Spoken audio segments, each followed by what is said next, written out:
ಉತ್ತಮ ಪೌಷ್ಟಿಕಾಂಶಗಳ ಜೊತೆಗೆ ನೀರಿನಂಶ ಹಾಗೆ ವಿಟಮಿನ್ ಸಿ ಮತ್ತು ಕ್ಯಾಲ್ಶಿಯಂ ಹೊಂದಿರುವಂತಹ ಸೋರೆಕಾಯಿ ಜೊತೆಗೆ ವಿವಿಧ ಧಾನ್ಯಗಳ ಹಿಟ್ಟುಗಳನ್ನು ಬಳಸಿಕೊಂಡು ತಕ್ಷಣ ಹೇಗೆ ದೋಸೆ ಮಾಡ್ಬೋದು ಅಂತ ಇವತ್ತಿನ ರೆಸಿಪಿಯಲ್ಲಿ ತೋರಿಸ್ತಾ ಇದ್ದೇನೆ. ಇದು ಮಾಡಲಿಕ್ಕೆ ಒಂದು ಅರ್ಧ ಸೋರೆಕಾಯಿಯನ್ನು ತಗೊಂಡಿದ್ದೇನೆ. ಮೊದಲಿಗೆ ಅದನ್ನು ಚೆನ್ನಾಗಿ ತೊಳೆದು ಸಿಪ್ಪೆಲ್ಲ ತೆಗೆದು ತುರಿದಿಟ್ಕೊಂಡಿದ್ದೇನೆ. ಇದರ ಜೊತೆಗೆ ಒಂದು ಕ್ಯಾರೆಟ್ ಕೂಡ ತುರಿದು ಹಾಕ್ಕೊಂಡಿದ್ದೇನೆ. ಇನ್ನು ಇದಕ್ಕೆ ಕಟ್ ಮಾಡಿದಂತಹ ಒಂದು ಚಮಚ ಕಾಯಿಮೆಣಸು, ಒಂದು ಚಮಚ ಶುಂಠಿ, ಇನ್ನು ಸ್ವಲ್ಪ ಕೊತ್ತಂಬರಿ ಸೊಪ್ಪು ಮತ್ತು ಕರಿಬೇವು ಸೊಪ್ಪನ್ನು ಹಾಕ್ಕೊಳ್ತಾ ಇದ್ದೇನೆ.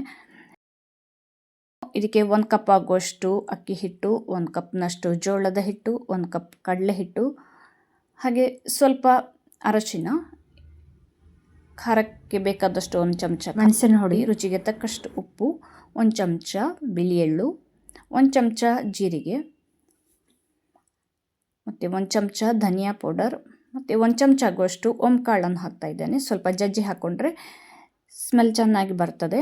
ಇನ್ನು ಇದರಲ್ಲಿ ಯಾವುದಾದ್ರೂ ಮಸಾಲೆ ಪದಾರ್ಥ ಬೇಡ ಅಂದರೆ ನಿಮಗೆ ಸ್ಕಿಪ್ ಮಾಡ್ಕೊಳ್ಬೋದು. ಎಲ್ಲವನ್ನು ಹಾಕ್ಕೊಂಡು ಒಮ್ಮೆ ಹೀಗೆ ಈ ರೀತಿ ಮಿಕ್ಸ್ ಮಾಡ್ಕೊಳ್ಬೇಕು.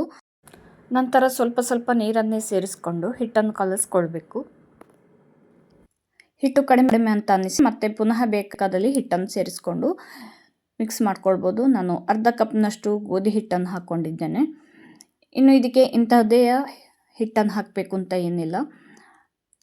ಯಾವುದಾದ್ರೂ ಹಿಟ್ಟು ಬೇಡ ಅಂದರೆ ಅದರ ಬದಲಿಗೆ ರಾಗಿ ಹಿಟ್ಟು ಅಥವಾ ಬಾರ್ಲಿ ಹಿಟ್ಟು, ಇನ್ನು ಓಟ್ಸ್ ಹಿಟ್ಟು ಯಾವ್ದು ಬೇಕಾದ್ರೂ ಸೇರಿಸ್ಕೊಂಡು ಈ ಹದಕ್ಕೆ ಕಲಸ್ಕೊಂಡ್ರಾಯ್ತು. ಇನ್ನು ಹಿಟ್ಟು ನೆನೆಸಲಿಕ್ಕೆ ಏನಿಲ್ಲ, ರೆಡಿ ಮಾಡಿ ತಕ್ಷಣ ಕಾವಲಿಟ್ಟು ಹೊಯ್ಕೊಳ್ಬೋದು. ಕಾವಿಲಿ ಬಿಸಿ ಆಗುವಾಗ ಕಾವಲಿಗೆ ಎಣ್ಣೆ ಹಚ್ಕೊಂಡು ದೋಸೆ ಹೊಯ್ದ್ರಾಯ್ತು.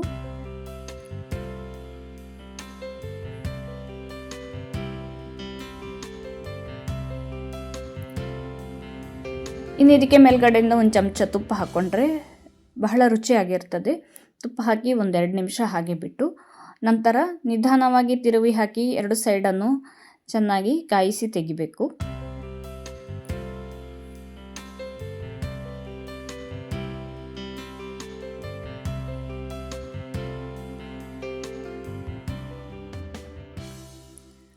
ಬಹಳ ರುಚಿಯಾದಂತಹ ಈ ರೆಸಿಪಿ ಆರೋಗ್ಯಕ್ಕೆ ತುಂಬ ಒಳ್ಳೆಯದು.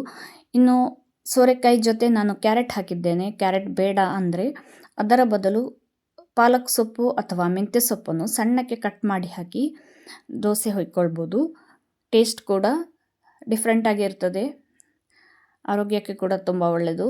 ತುಂಬ ಸುಲಭವಾದಂತಹ ರೆಸಿಪಿ. ಇನ್ನು ಬಿಸಿ ಬಿಸಿ ದೋಸೆ ಜೊತೆ ಚಟ್ನಿ ಅಥವಾ ಬೆಣ್ಣೆ ಹಾಕ್ಕೊಂಡು ತಿನ್ನಲಿಕ್ಕಂತೂ ಬಹಳ ಸೂಪರ್ ಆಗಿರ್ತದೆ.